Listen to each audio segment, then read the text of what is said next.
Hello, Steeler Nation, and welcome to your Steeler Nation Vidcast, part of the Big Play Vidcast network, and sponsored by Total Sports Enterprises. I'm your host, G.Stryker, and the Steelers now have a new Mink coat, the most expensive Mink coat in the league. Minkah Fitzpatrick is now signed as the top safety in the NFL, the most expensive contract for any safety in the NFL, in NFL history, that is. And our sponsors, Total Sports Enterprises, in honor of the signing today, are giving away a free signed Minkah Fitzpatrick Color Rush jersey. Be sure to go to their Twitter at Total Sports ENT or to Steeler Nation's at Steeler Nation and retweet. And you have to follow Steeler Nation. You have to follow Total Sports Enterprises and our podcast _SN podcast. And you're automatically entered to win the new signed Minkah Fitzpatrick jersey. So good luck, Steeler Nation. Beamer, I know you won one already. It's time for our other people to win now. Give them a chance. But this is your cast, guys. Give us your comments. Give us your questions, because you know I'm going to be going to you today, because this cast is sponsored by it. And speaking of the devil, let's go, Beamer. Here we go. Michael Hall. We are Love Ye. Woo! We are live. Thank you, sir. Thank you, sir. Nice to hear you. Michael Hall of Fame. Always good to hear from you, my friend. This is the quote then once Minkah was signed. He stated, "I am very excited. It is a blessing. It's not just the beginning. I am thankful. Now I just want to keep on shopping. I love the history here, what it stands for, the standard we are held to, the standard Coach Tomlin held us to on and off the field, and that is by the lovely Minkah Fitzpatrick at MinkFitz_21 if you want to tweet him or follow him. Omar Khan also putting it in. This is his first big signing as the GM. Also kind of interesting that he did it before training camp, as opposed to like every single big signing we have ever had by Colbert seems to happen at the end of training camp. And this is like the first time we're not even going to worry about it. We don't have to hear those idiots like Phil a one-trick pony throwing out those tweets. Oh, Steelers. Oh, they're just going to hold out. Oh, they're not going to sign him. So we don't hear any of that crap anymore. Only crickets from the shade Steeler throwers. Madden. And but the rest of us know he is signed. He is locked in. He is a Steeler for the next 5 years. Let's go over what Omar Khan had to say quickly before getting back to your show, Steeler Nation.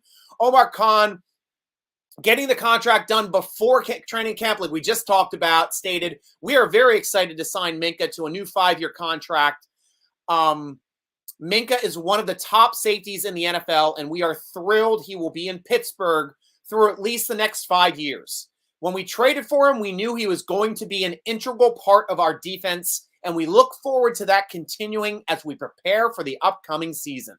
Perfectly said, Mr. Khan. Congratulations, sir, on the signing. We love it. The contract looks like it's the 5-year contract, like Khan stated, $73.6 million in total value, $36 million guaranteed, and $18.4 million a season, slightly less than the $19 million a season, which I thought he was going to sign for.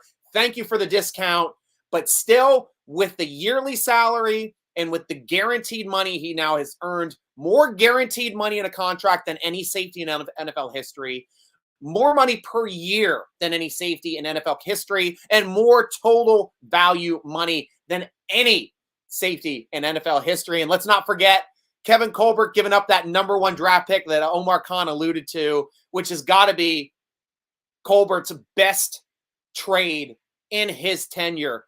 Even though we gave up it's the only time we gave up a first rounder for a single player. Like we worked in first rounders to move up and things like that, guys. But this is the only time we gave up a first rounder, period, for a player. It was 100% worth it. The guy was only just entering the second year of his rookie contract. We got him on the rest of his rookie contract, which would have been 3 years. this 5th year being that option year that he never played under and now signed for another 5. It was a smart move. It was essentially a draft pick knowing we were getting an all-pro for a first rounder. Kudos to you on the way out as well, Mr. Colbert. We're going to miss you, but a hell of a move. Now it is time for your show, Steeler Nation. Going to you. Serious haul, worth every cent, every cent. Make sure you like us, guys. Make sure you follow us. I know Twitter, that's the only thing I can't read on Twitter. So if you jump over, if you're on YouTube, if you are on Facebook, we got the Facebook up and working again too. It wasn't working last week, but you guys should be able to chime in from there. Glad he got the deal done as well, of course, Beamer. Robert, how are you doing, my friend? Stryker, thank goodness we got Minkah. Should we all wear mink coats while we cheer him as we have a picket fence waving in our hands? Wow, confusing both the defensive guy who also has a picket fence. Love it, Robert. Excellent take, my friend. And yes, put on that mink coat. It's time to strut around the stadium in our new mink coats with our new mink coat. Playing defense, Mr. Minkah. That is awesome stuff, man. Absolutely awesome stuff. State of the Steelers. Welcome back to the show. Omar Khan did good on this deal. Way to get it done early. That's what we were saying before training camp. Weeks before training camp. Now, guys, time to sign Deontay Johnson. And I will be happy if he signs a contract similar to this one just signed by Minkah Fitzpatrick. I was stating that DJ is also probably going to be a $19 million a year player for us. Sign him. He's young, just hit his first Pro Bowl, and he's going to be dropping less and less passes every year and catching more and more passes every year. Nobody can cover him. He is uncoverable in the NFL, and a guy like that deserves a contract, and he deserves to be locked in before he knows he's worth $30 million a year. So let's do it, Steelers. What say you? Robert, typo above. That's not a car part. Add Meineke, that should say Mink. I knew exactly what you meant, my friend. You know I read it correctly. I can read your mind. We got you there, man. I know you enough, Robert. First deal for Omar Khan as GM was a great one. Definitely, Mr. Hall. Definitely. Hopefully we get something done for DJ. Yeah, as I just said as well. That's what we're all talking about. Cooley in there, chiming in there. Even though I give him a hard time over on Steeler Nation, he gives me a hard time everywhere. Yeah, man. Hoping that happens real soon there, Cooley. Beamer, DJ is a must. Awesome. Any money left for a vet defensive tackle? Hell yes. Hell yes. Sign one. Bring in Sue. We can still sign somebody a $10 million a year. We still haven't restructured anyone, guys. We still have room to do that. We can restructure somebody like Watt again and free up another $10 million this season. Like, we got plenty of room to mess with. So, yes, and a vet running back. Like to see a vet running back come in as well there, Cooley. Somebody in Pittsburgh should make a customary mink coat for Fitzpatrick to wear for every home game after this deal gets done. That'd be great. Like taking a mink coat and just putting like Minkah across the back of it with the numbers on the back. That would be phenomenal. And it just put like a Steeler patch on the front. I might have to do that. That's a great idea. Only problem is mink coats are expensive. But still, Steeler Nation, somebody's got to be the mink coming in and just put like the mink. The Steeler, man. That would be a great thing. One of you guys in Steeler Nation, do it. You can be the mink. It would be absolutely phenomenal. Robert D-Fan, holding letter D in right hand and picket fence in left, will be less confused by the Kenny Pickett fence signs than Fitzpatrick fans will be confused by people pelt their mink coats with red paint. Oh, that's the one good thing about Pittsburgh. If somebody's wearing a Minkah mink, I think that's the only time you're not going to get red painted in Pittsburgh.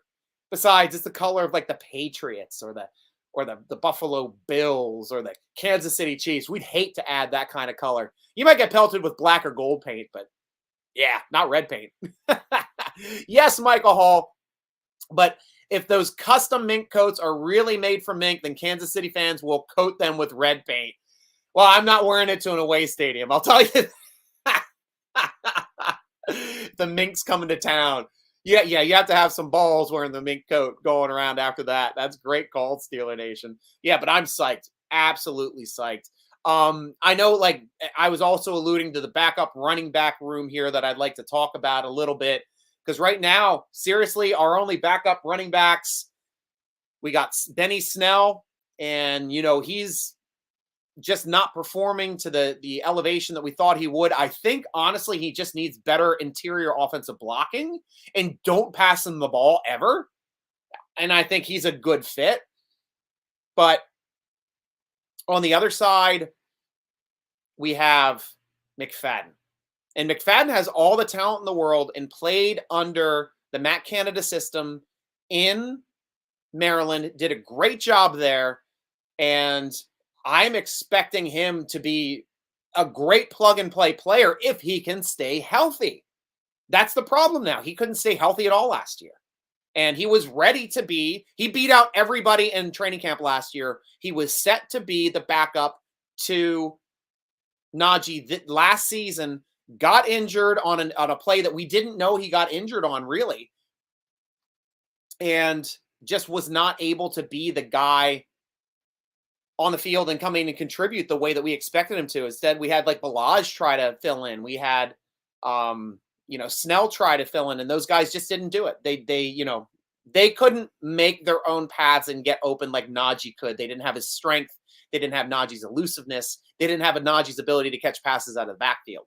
And that's what I'd like to see, especially if we're going to bring somebody in, like we've been talking about Johnson before and things like that on the show. You got to bring in a vet, and the vet that you're bringing in has to have hands. I mean, if we're going into training camp expecting McFadden to be the guy, we got to ride or die. I mean, I can understand that. If that's something that Canada's comfortable with, we just have to make sure he's healthy. If he's not, we got to pick somebody up.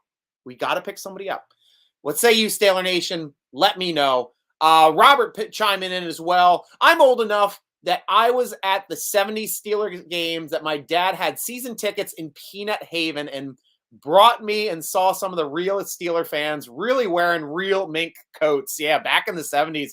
Some of our players wearing those mink coats too, Robert. Frenchie Fuqua, they got his mink, I believe, hanging up in a locker down there at Steelers at the stadium at Heinz Field, where you can walk through. I believe there's one of his mink coats in there as well, but he was never afraid to be riding in style, wearing the big platform shoes and the mink coats there in the 70s.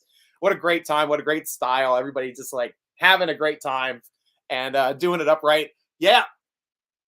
And I've got something I got to tell everybody, because I have just been crazy going all over the planet here these last couple days. I work at a promotions company, and we have this huge project for the Baltimore Aquarium where we had to make all these lunch bags for these kids, because we're giving them out to inner city kids. They get to come to the aquarium for free. They sign up from school. It's like this great big outpouring thing for the Baltimore City community and the elementary school kids down there. So they get a free day with their family. They shut down the aquarium and only their family is there. They've got bands. They've got like face painting stations, and my company does a free green screen photo promotion with free samples of bubbly. And we also made bags for that said, celebration and come on in, and they get a bag when they leave with that stuff with stuff. Problem was, we set up this whole thing like weeks ago, and the bag company said, well, we don't have all the bags that we need in this color. Do you need another color? And that was on Thursday. Like, why didn't you tell us this a week ago? Like, this should have been in production by now. And then by Friday, it didn't ship. Our event was Tuesday. Monday, we're all over them trying to get the stuff out. It was in production. Ends at 5 o'clock. Nobody got back to us. They said it would be an automatic shipping overnight, and the email would come out as soon as it shipped. Never came out. So I had to drive to Connecticut from Baltimore at midnight, crash in my car to pick up those lunch bags in the morning, because there was no way we were going to get them for our Tuesday event. So Tuesday morning, I rolled in there, made some friends. They were great people over there at Primeline in Connecticut. They do a lot of promotions items, and they gave me the 1,200 lunch bags that we needed for the 2 days today, or Tuesday and Thursday, that we're doing at the aquarium. And I got to bring them back, and I was a hero. because we would not have had those bags without it, but I went 2 days without sleep. Fortunately, I got a great night's sleep last night, feeling much better about myself. And now I'm happy to be able to finally relax, talk Steelers with you guys. Let me know if there's any other things that you guys want to talk about specifically, but there's a couple things that I know I wanted to run down on here. I just got to jump over here to my sheet and talk about it. Oh, we're talking about the best play in Super Bowl history. There's a lot of plays that are up there, a lot of big receptions, including Santonio Holmes' catch. It was interesting to hear from one of my favorite players ever, Harrison, on this play right here over my shoulder. Boop, boop. The longest play touchdown and longest play period in NFL history, the 100-yard return. I mean, even though Holmes' play won the game for us, I think that this play was the play and should have gave him the MVP, in my opinion, because Cardinals were looking to score. They were going to put points on the board at the end of the half. If they missed that play, they were kicking a field goal. But what happened? Harrison decided not to rush the passer, drop back in the passing lane, picked it off in one of the most incredible run backs in history, barely making it to the end zone, with Larry Fitzgerald doing his best job of trying to get down there to get at him, to tackle him. And man, to me, it's a no-brainer. That Harrison play was phenomenal. I mean, the David Tyree helmet catch I know is up there as well. I know the levitating play by Swan, love that play as well. The reverse X pass from Randall L to Hines Ward in Super Bowl XL, as well as the longest run in Super Bowl history, that big 75-yarder right here by Fast Willie Parker, which I have over my shoulder.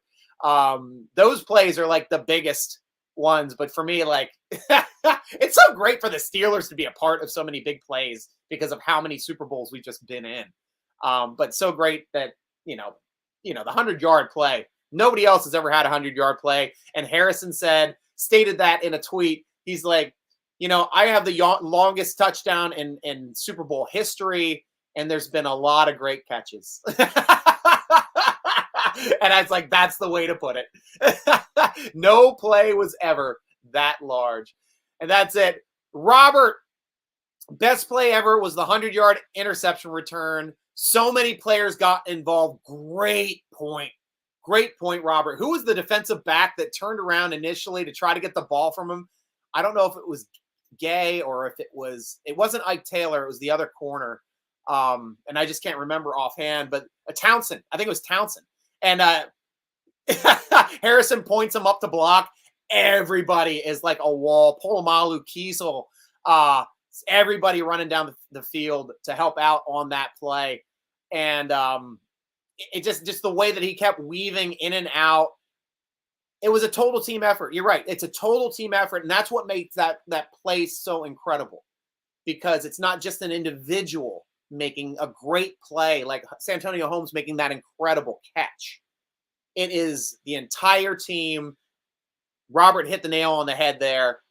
Everybody got involved. And if everybody did not get involved, that was not a touchdown. That was not a touchdown. Michael Hall, did you see Juju possibly coming back home after his farewell on Monday during his charity work he did in Pittsburgh? Yes, I did. Because he signed a 1-year contract and he stated like, hey guys, I might come back. I'd be happy to have him. Hell, I would have been happy to have him for what Kansas City was paying him this year. It depends on how things work out. If our slots end up being a great additive and it's much cheaper than Juju Smith-Schuster, I mean, that would be the only reason why we wouldn't go back to Juju for the slot, just a money reason. And I thought there's kind of the reason why we got rid of him. But I mean, we're filling that slot position right now with question marks. We drafted Austin, who I think is a great shifty slot option with speed to burn. He can also play the X. And then we were just talking about Pickens. Pickens is now playing slot. It looks like we're trying to use him as the big slot option. I'm a little concerned just for his durability issues. He can play anywhere. I think he really slots into being the best Z on this team. but he could probably play X as well. He's got excellent hands. And our Z receiver is usually the taller guy that can take the top off the defense, which Claypool does. And Claypool is now playing more slot, it sounded like, in mandatory training camp, mandatory minicamp. So it sounds like we're going to be rotating the receivers around a bit more. DJ can play anywhere. DJ is that good. He's the best receiver on our team. And if you guys don't see it, I mean, you can have your opinion. I do receivers. I played receivers. I had an excellent receiver coach. And DJ just has every skill set and talent that you want in a receiver that's going to catch a lot of balls. His hand placement is perfect. His soft hands, he just has to get that down. I mean, and he's working on it every day. So he's just going to get better and better and better. And now he's going to have more quarterbacks to deal with and more quarterbacks to get used to. So I'm looking forward to how he works out with the rest of them. Robertson Burrow, Frenchie Fuqua had live goldfish in his see-through heels of his shoes. He wore in the Steelers locker room after Steelers game for a real live freaking goldfish. How do you get the goldfish out of those shoes? That was the crazy thing about those shoes. I don't think you could. Like, you put them in there with some food, you wore them for a couple weeks, then you had dead goldfish. I mean, there has to be a way to get in. Like, now I think we'd be good enough to make a technology that we could empty the water, refill it, get the goldfish out of there for a little bit so they don't have to stay in the shoes the whole time. But yeah, that was a thing. That was a thing in the 70s, Steeler Nation. People wore clear platform shoes with goldfish in them. Insane. Insane. Facebook finally chiming in. I knew Facebook was working. Glad to see you guys. Ron, great to hear from you, sir. Do you think with TJ and Minkah's big contracts will hurt our defense in the long run with limited funds to sign another good defensive player in the future? No, and I'll explain this the best I can, Ron, sorry. We locked them in at the spots before the salary cap starts blowing up. The salary cap is going to explode the next 2-3 years. Like, we're used to it going up 10, 12 million a season. We're going to see now $20 to $30 million a season increases in the salary cap once this final new contract is signed with the TV stations and streaming rights, which is a new form of revenue. Streaming games directly to your phone. New stream of revenue. This is the way, guys. So, like, that aspect of it isn't going to hurt us as much, even though Watt was the highest paid player in NFL history for defense when we signed his contract. Now Donald has a higher paid contract than he does. And we got to think too, like, even though we made Minkah Fitzpatrick the highest paid safety in the league, we're paying less than $20 million a season for a playmaker. That is, to me, invaluable because we're paying closer to $30 million a season for TJ. That's a big difference. So, yes, we are making out in that exchange. It is worth every penny. With the salary cap going up, it's going to help out too. And until we get a franchise quarterback, we don't have to sign and pay a quarterback franchise quarterback money. We are now paying our quarterbacks low-tier NFL starting quarterback money, even if Trubisky is this full-time starter. 14 to 17 mil a season, that's nothing for a starting quarterback. That's nothing. And that's right around what we're paying Minkah Fitzpatrick. So it's a good way to utilize the funds. And right now, we're just not spending money on offense. I saw a report come out stating that we have the highest or the number one highest salary on defensive players in the NFL, and we are dead last in the NFL on our offensive salaries. But that's what happens when you don't have a franchise quarterback, or we're just starting to bring in rookie quarterbacks. Still doesn't mean we're not going to sign another rookie quarterback possibly next year, depending on how the year works out. We have enough injuries or something happens and we tank. Yeah, sign another quarterback. Why not? It doesn't hurt you at that point if we have a chance to have multiple quarterbacks, because then we can lock in one as a starter and one as the backup. And that's the way it's going to roll. We're going to pay one starter money and the other backup money. But we'll go to you now, Steeler Nation. Robert, again, there's always been way more Steeler fans in Baltimore than their closet team, the Redskins.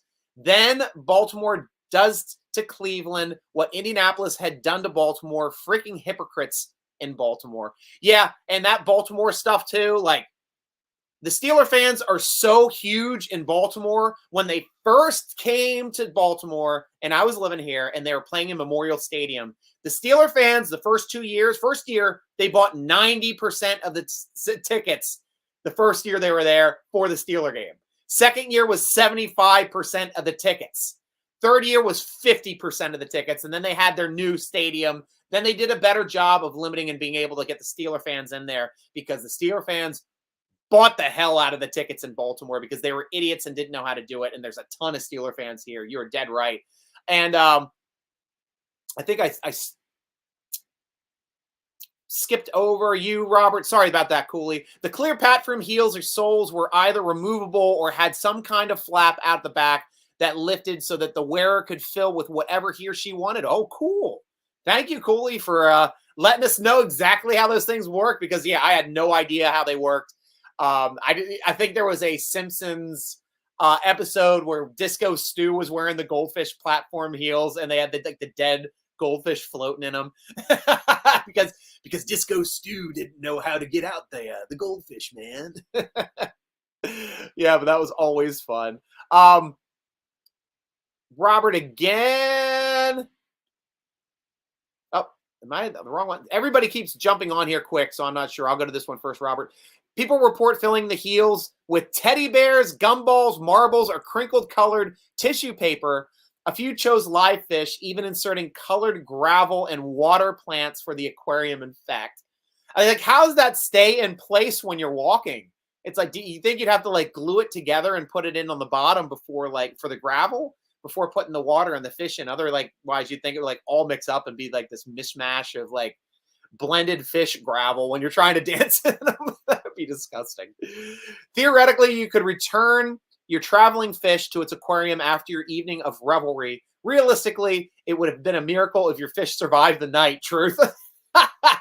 Wow, the 70s. That's why I love your old heads coming over here, talking and explaining all the 70s stuff, guys. That is amazing. Michael Hall, speaking of 70s, I don't know if you heard this or not on CBS Sports. Our two defenders, Mel Blount and Mean Joe Green, were snubbed as top 10 defenders. In my opinion, I think Mel had something to do with it. Is that CBS Sports? If anybody left off Mean Joe Green in a top 10 defenders list in NFL history, they're an idiot. They're either a Steeler hater or they don't understand 70s football. They don't understand football in general and have like a recency bias, which can happen. Don't know if any Steelers would be on that top 10 list. I didn't see it, Michael Hall. I don't know if Polamalu would have made that. I could see Polamalu being a top 10 player for a recency bias, somebody that's younger that might not have seen the older teams play.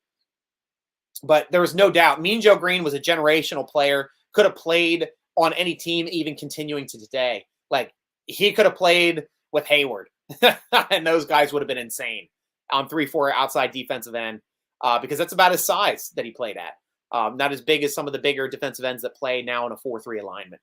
Robert, again, sorry for the past 3 comments on the platform shoes, but you can get the little fish out. That's cool. I'm fine talking anything on this show, Robert. You guys know this. Michael Hall, I remember the Chargers game in San Diego. We invaded their stadium. I don't remember the year, though. Good times. I remember that, too. I remember there were so many Steeler fans that you could hear them boo when the Chargers took the field. And when that happened, I was like, oh, this is going to be a Steeler win tonight. That happened in Jacksonville in their early years as well.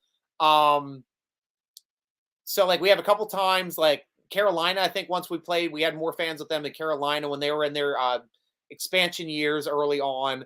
But yeah, I definitely do remember that Chargers game. That was awesome. And we can still do it there because LA are fair weather fans, man. And they got enough other stuff to do. Steeler fans can always buy tickets in LA. Robert, see, I'm not talking about people putting things in their heels. I'm talking about legendary 70s Steeler legend Frenchie Fuqua, not just any people. Yeah, but we were just discussing, we were getting on a shoe rant. We were getting on a tangent, Robert, so it's not an attack on you or attack on anything. You started a topic. We're going to run with it. Put Jell-O in those shoes. That would be something. Like, if you're putting the heavy stuff in, like the marbles, I think that would be too heavy to dance in. I can see the crinkle paper being smarter because you can lift your feet up. Even with water in there, it would throw your balance off. Take a really strong calf muscle to be able to get those up. And by Mel, I meant Kuiper. Oh, Kuiper put this out?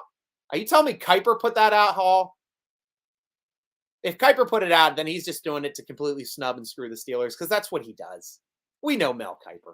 He's a Ravens fan. Call! Bad call, ref.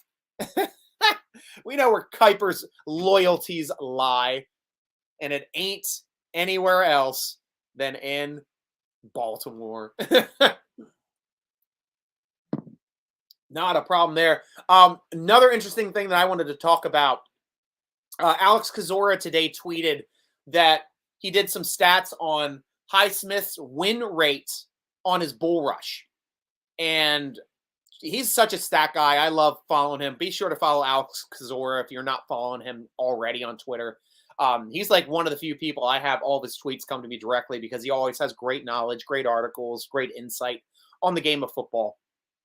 And when he's tracked the bull rush win percentages for Highsmith in 2020, his win rate was 7.7%. Not great, but in 2021 on his bull rushes, his win rate was 24.4%. That's over 3 times higher. 24.4% win rate is winning once every 4 times on a bull rush, which is a great pass rush number. Means Highsmith was getting stronger, means that his technique was getting better. And even with the more snaps, he was able to be more aggressive, stronger, better. I expect that percentage to rise this year. Maybe getting this close to 30%. That would be insane. That means he's putting pressure on third of the time, and that's what we need. Because we know, like, Watt is all world. He's putting pressure on about 50% of the time, it seems. But outside of that, if we get some help with Highsmith, to have somebody have to block 2 people coming in off the edges and worry about Hayward inside and worry about Alu, who can still get after the passer as well, and Wormley, who just set his personal best for sacks. I think he had 7 last season. So we've got good numbers on this defensive line and rush ends, which are our outside linebackers, guys. It's going to be a fun year. This is going to be defensively, and this is what the Baltimore Ravens did when they decided to move on from Flacco. They threw money at defense. They drafted Lamar Jackson. They changed their offense to build around Jackson, which was smarter because they went to a college-style offense. Road graders, great tight ends. That's where their draft picks went, and it worked out for them. And they transitioned very well, and they're still winning. Same thing for the Steelers. We're transitioning out of Ben Roethlisberger. Offense was winning us football games. Now we've got to rely on defense winning us football games. And this defense can win us football games. It did last year. Hell, T.J. Watt himself won us 3, arguably 4 games he closed out and tried his damnedest to keep us in that Kansas City game by making that big play for the touchdown in the first couple plays of that game. No question he wasn't defensive MVP that season. Should have been twice before. Should have been a 3-time defensive MVP. Argue at most the previous season. The one before, a little bit farther away, but still could make the argument for him. He's been putting up numbers, fantastic numbers, for the past 3 seasons. And he's got nowhere to go but up, man. I just love watching the progression of him, and I love that he's a Pittsburgh Steeler. And I love that we locked him in for another 5 years, guys.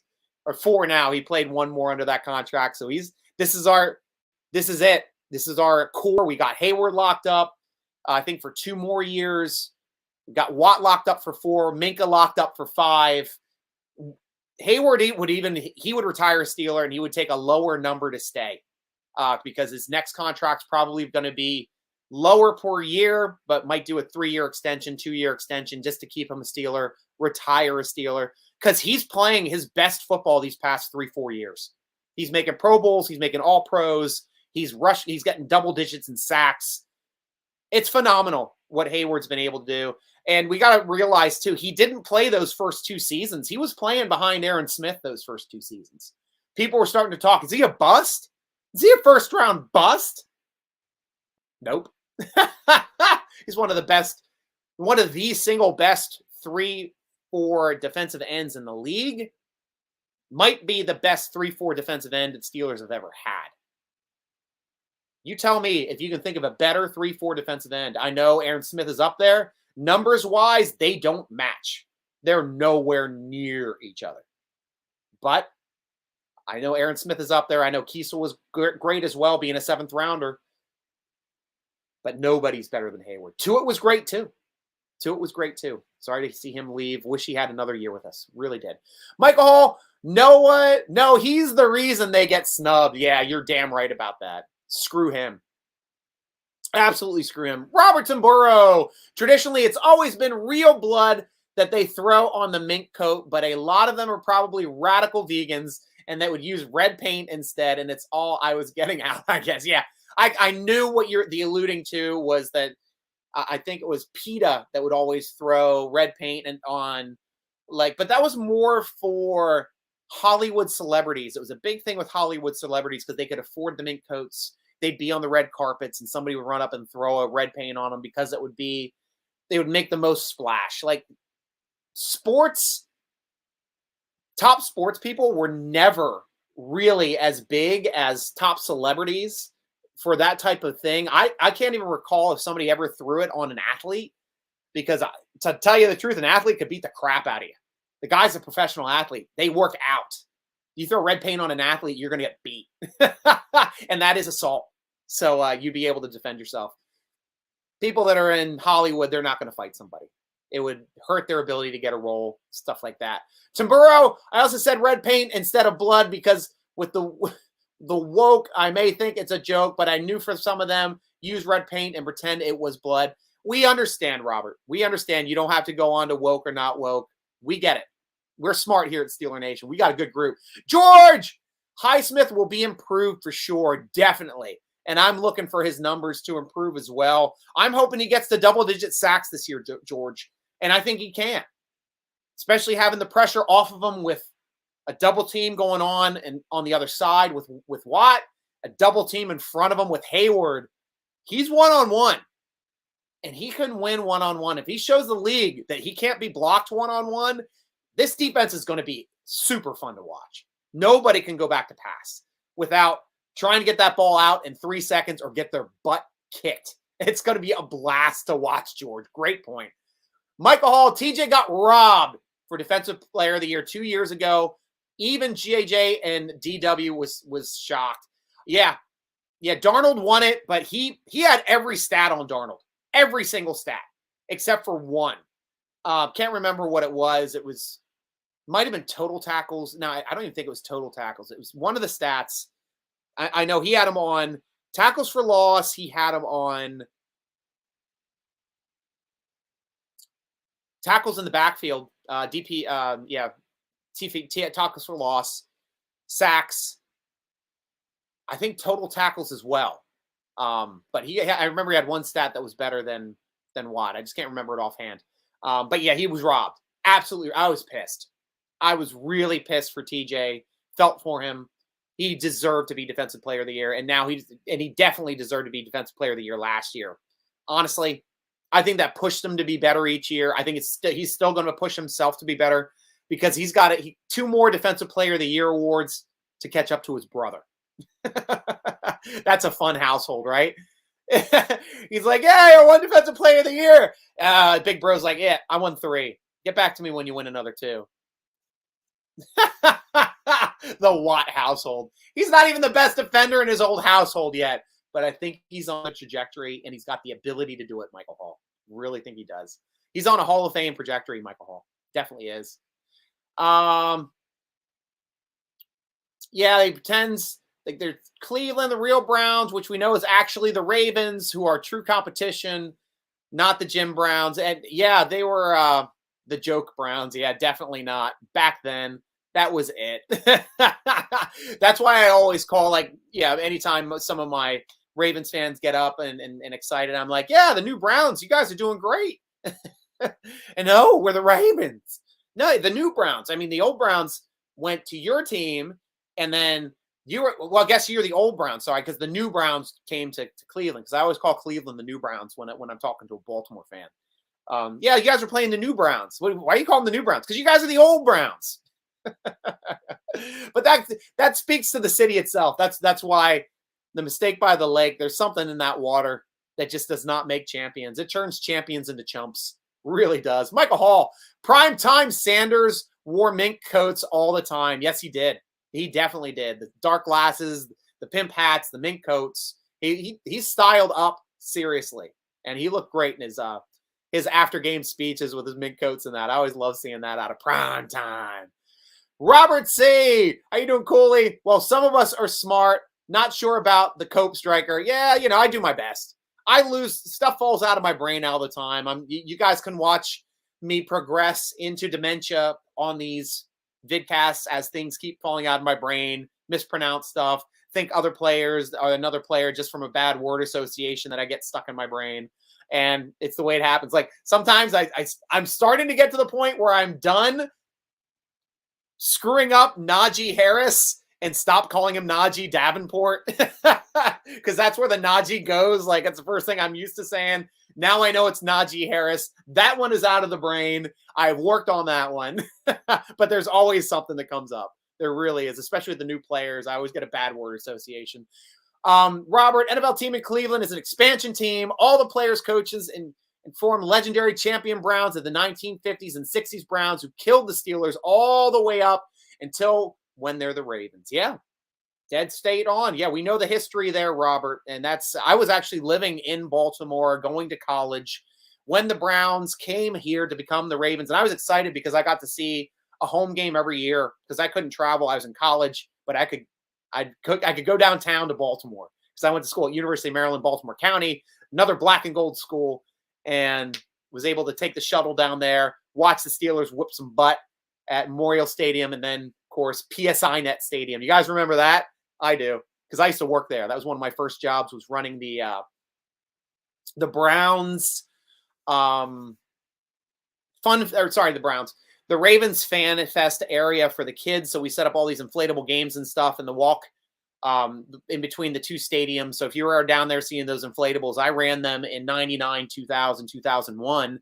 And then I ran them also at their training camp, which was at Westminster College. It's now called something else. It's called somebody's name now or something.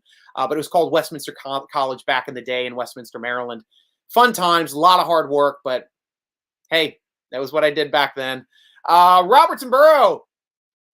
Typo, Striker. My point is that the real Browns are the Ravens, and that the joke in Cleveland is for some expansion team almost worse than Tampa Bay's first few decades or Steelers' first few decades. Exactly. Like the Steelers for the first 30 years, 40 years, 40 years, 30, 40, 50, 60, 70, 70. It took them 40 years to win their first playoff game. And we're talking about back when the NFL was like 16 teams, 8 teams. They couldn't even win a playoff game. That's insane. That's absolutely insane. That's how bad the Steelers were. The Steelers were the joke. When they merged with the Cardinals the one season, didn't win a game that year, they were called the Carpets because people walked all over the carpets. The Cardinal Pittsburgh Steelers. During World War II, man. Yeah, that was I think that was the year after the Steagles, when the Steelers and Eagles were together. The Carpets were worse. They were a horrible team. Absolutely terrible team. Michael Hall, games played, right? By one. Yep, definitely. Ron, coming back. Good to hear from you, Ron. Who wins the backup tailback position? Right now, if you're asking me out of who we have on the roster, Ron, the choice is only really Benny Snell, or McFarland, or one of the guys we just brought in as an undrafted rookie free agent because we didn't draft a running back. I know we were high on that one undrafted rookie free agent. Let me bring up the roster quickly because I know I'll recognize his name when I see it. Steelers roster. Usually I have the roster already set, guys. I apologize for that. I'm not at my best today because this stuff is usually pretty easy for me to jump onto and check out. So, but running back, we are looking at Jalen Warren, who's a rookie from Oklahoma State. We, of course, have Benny Snell, Anthony McFarland Jr. from Maryland, Najee Harris, of course, who's the starter, Trey Edmonds, who's the backup fullback, probably going to be a practice squad guy as well. Monteo Durant, that's the guy that we are excited from Duke, 6'1" guy, 195 pounds, rookie as well. He's going to be the chance, I think, to push the other guys. He's an outside shot. But with the guys on the roster, specifically, George, I think it's going to be McFarland. McFarland played in Matt Canada's system in Maryland. He was slated last season to be the backup, but he got injured right before the first game. Tried to work him back. Then we had to put him on injured reserve, so he was lost for half the year. So I'd have to say McFarland has it going forward into training camp unless we bring in another veteran running back, which I still think we might do. Could be a position coming up here soon, right before we hit training camp. Michael Hall, if there's ever a time the Steelers get snubbed in anything, there is always one person to blame. You know who? Neil Kaiva. Definitely Michael Hall. Robert C., does Loudermilk get a legit start at the starting job next season? I hope he does, Cooley. I really do. I thought he progressed really well last year. In the limited amount of snaps, he had a pretty decent win rate. He was good at also tackling against the run. But Wormley played incredible ahead of him. Like, he has to beat out Wormley. And if they make it a competition, if they're getting into training camp and they say, okay, we're going to start splitting snaps because Wormley put on some weight and he's looking great. We got to also think about Leal coming in because we drafted a guy day 2 to play on defensive end on our defensive line. So writing might have been on the wall there for Steelers. Like, too, it's like, yeah, think about it. I'll make a decision here, coming up after minicamp, right around OTAs. I'll let you guys know what I'm going to do. But that's not at draft time. And if he's wavering, a smart GM like Colbert knew the writing was on the wall. He's like, let's just draft a guy just in case. Just in case. And they did the right thing. They drafted Leal. I think he's got to pack on some pounds. I don't think he's really going to press this year for being a starter unless he just shows he's a monster. But we won't know till training camp. But I honestly do think a big Loudermilk can press Wormley. But Wormley's been working out for another year in the system. I've got no hate on Wormley. Really. He's done more than I expected already. And he's getting better every season. And, may the best player win. And I'm fine with it being either of these players as long as we put the best damn player at left defensive end that we can put on the field. Definitely there. George! Alex Kozora does breakdowns on players. Yeah, he's an excellent guy for, around draft time. Like, he's basically all the knowledge I get for draft time is from Alex Kozora. I used to get it off of the Steeler Nation football forum over at SteelerNation.com from a guy named TMC who used to write his own draft books just for fun. And he'd have like 300 and some players in it just for fun. And he was a blessing to have on there because he made me smarter, understanding players coming out of college, where they would slot, how good they would be at their position, where they would be expected to be drafted. And Alex Kozora is the go-to person. He's, I don't mean to diminish what Alex Kozora does, but like TMC did it just like on a fan site. He wasn't paid to do it. He could have been paid to do it. Alex Kozora is understandably being paid to do it. And he does an excellent job as well. And he's probably the best Steeler reporter at evaluating talent right now in that type of capacity for players that are right for the Steelers system. Because there's a lot of draftniks that do the entire NFL that try to slot people, but don't really understand how the Steelers are for the 3-4, how they fit in our system and what we look for exactly for the type of players that we need on defensive end, on nose tackle, on outside linebacker and interior linebacker, which is different than a lot of players' needs. Steelers draft differently in those respects. And he's spot on for understanding those needs that the Steelers have. And my absolute favorite for Alex Kozora, guys, where he is an absolute must read for Steeler Nation, is when he does his daily training camp reports. He always breaks down the backs versus backers. He breaks down wide receivers, breaks down the offensive versus defensive line drills. So you get a feel on who's winning, how they're doing against their competition. Of course, in the 7-on-7s and the drills, when the quarterbacks are out there throwing the football, we know who's completing passes. We know how the running backs are looking and where they are in the rotation. So he's the best guy to listen to be informed about how the depth chart's going to start looking once we start getting to the end of training camp. So yeah, great guy to follow. Definitely a great guy to follow. Next one too. Breakdown. Yeah, same thing. Yeah, double one on that one. Robert, must correct you, Stryker, when you said Minkah is only time Steelers has traded a number one before Chuck Noll, that all freaking coach did was trade away number one picks. Yes. And I stated it for Colbert. I don't know if I blasted over or tried to do like an overarching arch, but definitely in the Super Bowl era. I think that's the only time we did a number one pick in the Super Bowl era, but you're damn right. That was the reason why we didn't win in those first 40 years, because we give up our first round draft picks to bring in other teams' aging vets that were good, but weren't great. And that's, we had certain coaches that were players coaches that were also players coaching that were bringing their friends to the team for a first rounder. They're like, just come over. Draft picks don't matter. I know you can play. And we suck. Pittsburgh sucked. At Forbes Field, we were terrible. Never won a playoff game at Forbes Field. That's a tough thing to do for 40 years over there. Tough thing. Robert, so my guess is that Pittsburgh Steelers have traded more number one picks for players than any team ever in NFL history. Correction to you saying Minkah only time traded number one. Yeah, we discussed that. But yes, you are spot on about Steelers history. Before Noll took over, Steelers were dumping number one picks like they're going out of style.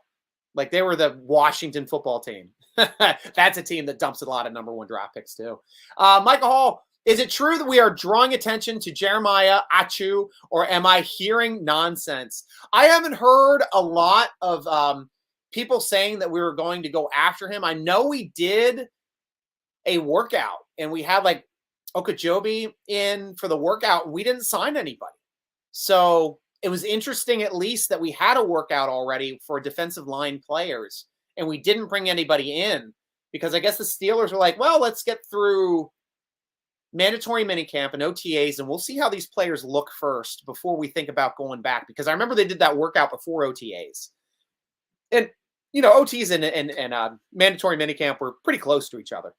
And it seems like the Steelers made their decision. They like having Leal in the room. They like having Loudermilk in the room, Wormley in the room, Alu and Adams.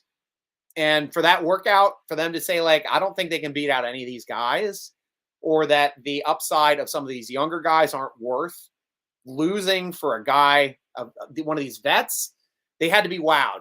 And I guess they weren't wowed. So that's the way it went. Yeah, TMC was awesome.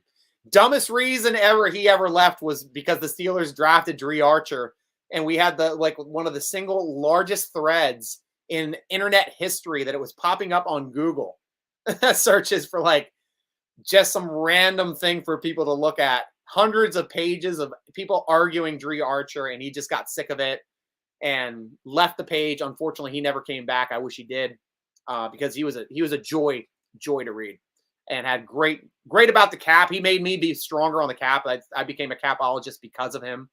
But yeah, he was so fun to talk football. Very, very knowledgeable. One of the most knowledgeable people about Steelers and football in general that we ever had at Steeler Nation. Michael Hall, how do you see our starting 11 on both sides of the ball projected to look like in week one? Offensive line looks like it's going to be left to right. I'll start there. Moore, left tackle. Left guard, Dotson's going to beat out Green. Center's going to be Cole. Right's going to be Jenkins. And then right tackle will be Chooks. Tight end, Freiermuth. No-brainer. That's probably the easiest. Running back's going to be Najee. So then in that set, that's 3 wide receivers starting. So the wide receivers, the 2 that are easy are DJ and Claypool. Now the third one is going to be interesting. It's going to be who wins that slot job. So day one, I'd probably say Pickens probably has the best chance of winning the slot job just for his athleticism. So holding foot to the fire, that's going to be Pickens. And our quarterback for Stryker will be Trubisky. Day one, just the way things look right now. Defensive side of the football, Wormley, Alualu, Hayward on the line, no-brainer. Linebackers, left to right, Watt on the left outside linebacker, Jack, then you have Bush, then you have Highsmith. No-brainers. Now we have to talk about, so that was 7, 8, 9, 10, 11. 4 left. So I'm not going to go into the slot option right now. I guess I should say, wow, that's going to be the toughest one because safety is going to be Minkah, free safety. Strong safety, I'd like it to be KZ. And if an open competition between KZ and Edmonds, I think you can beat him out. So I'm going to say KZ. That's going to be my shocker. Now, my 2 outside receivers, or outside corners, sorry. Man, we got 3 of them. Sutton, Levi, Wallace, and Witherspoon. I think Witherspoon's a starter in this league. I think Levi Wallace is a starter in this league too. And crap, Sutton is a starter too, but Sutton's best place on this team is slot. And if we're going to be playing more sub package than base 4-7, so that usually it takes Alualu off the field, and that puts Sutton down in the slot. So that's the way I see it. I think probably week 1 though, I'd say Witherspoon and Sutton are going to be your starting outside corners week 1. And as soon as we go into the package, Sutton drops down into the slot and they bring in Wallace. So that's the way I see it. Then on special teams, punter, Presley Harvin III.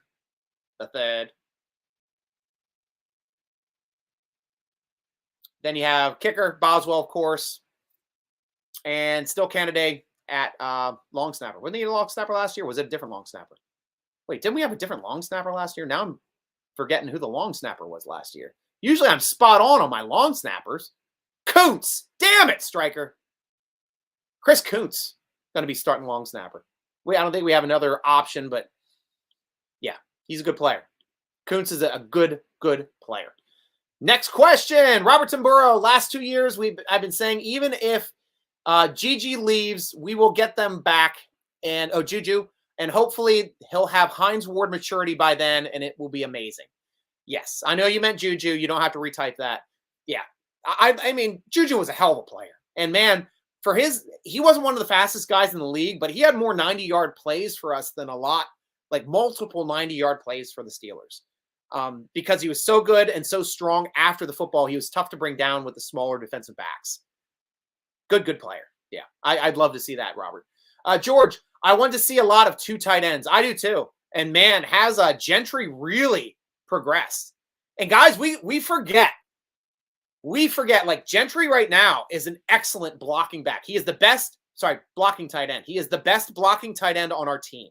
There were times when we took out Freiermuth and had Gentry on the field to block. He's also enormous. He's a huge guy. Just absolutely enormous. But to take it back a step, Deontay Johnson and Gentry, two big pieces on our offense, were the 2 players we got for trading Antonio Brown. So it's not like we got nothing for Antonio Brown when they said we got a 3rd and a 5th pick. We got an all-pro kick returner who was an all-pro punt returner and it now just had a Pro Bowl receiver in Deontay Johnson, talking about signing him and locking him down long-term, and the best blocking tight end on our team for a head case who barely plays anymore, though he did win a ring.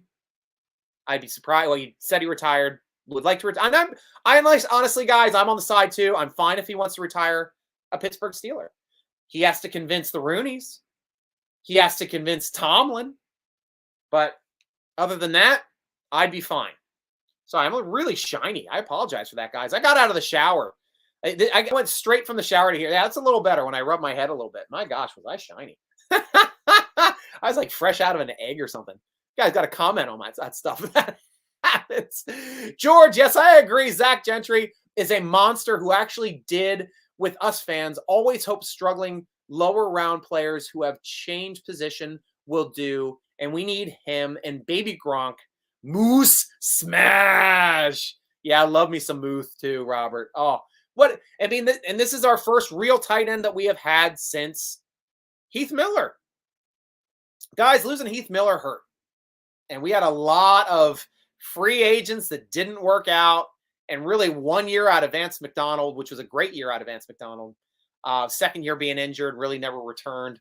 But yeah, tight ends are harder to find for the Steelers than just about any other team. Like, Ravens can find tight ends, no problem. Todd Heap, Andrews. Like, they're great at finding tight ends. Can't find a wide receiver to save their life. Steelers are the opposite. Can't find a tight end to save our life, but we find some great wide receivers and some really well done wide receivers. Move! Love it. And a much better run game is needed. Yeah, then that we went out and we paid that money to get those new offensive linemen, George, and I can't wait to see them block because Najee was doing it pretty much by himself last season. And this season, it's going to be great to watch. Absolutely great to watch. Steeler Nation, last chance to chime in. It's time for me to run down through my post. And of course, you guys always finish the show because this is your vidcast, Steeler Nation. Be sure to follow Total Sports Enterprises. Check out them on the internet, tseshop.com, to buy assigned jerseys. If you don't win one, go buy one. They're there. Go to tseshop.com. Buy it. But be sure to follow them. Try to win that Minkah Fitzpatrick jersey, guys, over on Twitter or the Steeler Nation Twitter. Just retweet it. If you're following Total Sports Enterprises, Steeler Nation, and the podcast, you are automatically entered to win. Winner comes out on Friday. Hope you win. Not you, Kenny Beamer. You've won enough. Podcast will be Friday at noon. Video premieres sometime. Who knows when DK is going to air it. DKPittsburghSports.com. Read our great Pittsburgh Steeler articles over at SteelerNation.com. Tweet us at SteelerNation. Instagram us at SteelerNation.com. Follow the podcast at _SN Podcast or Instagram at SteelerNation Podcast. Follow your host, Stryker, Steeler Nation Stryker, on Twitter, on Instagram, and now on TikTok. Yes, TikTok, guys. I'm putting out some material at SN Stryker, spelled with a Y. Thanks for joining us for the Steeler Nation vidcast. Sponsored by Total Sports Enterprises. Going to you, Steeler Nation. Imagine if the Steelers really ate the standard and played smash mouth football like when we smashed Rocky Blyer and we smashed Barry Foster, them like smash bus, 2 tight ends, and Derek Watt. Love to see that. I think we're going to see that this year. Really do, because last year was a Ben offense, and it's tough to run smash mouth out of a pistol. You need a quarterback under center, and Ben sucked under center. He never liked being under center. Absolutely never liked it. So we got quarterbacks that can run under center. So I hope that happens this year, man. Yes, me and Juju on the tickety talk. Come on over, Robert. We'll see you there, Cooley. And thank you, guys.